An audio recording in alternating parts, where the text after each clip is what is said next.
Hello everyone, welcome back to another video. Today I'm going to show you how you guys can change your account on your Among Us device.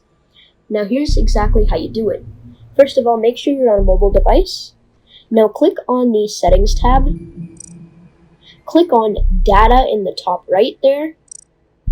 And now, unfortunately, you can't actually log out. You're actually going to have to delete your account. So if you want to delete your account to have a new one, you can click on delete account, check that box, and now here's where you're going to type delete. You're just going to type delete like that, and then you're going to click on confirm. Now you officially deleted your account, and it should be deleted very soon. If you change your mind, go back to the settings, click on data, and click on cancel account deletion.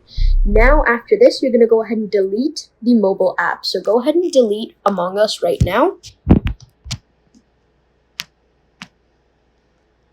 And now you're going to go back to the App Store and re-download it. So search up Among Us again. Click on download. And now let it load again, and once it's loaded, you can officially open it up again and sign into a different account.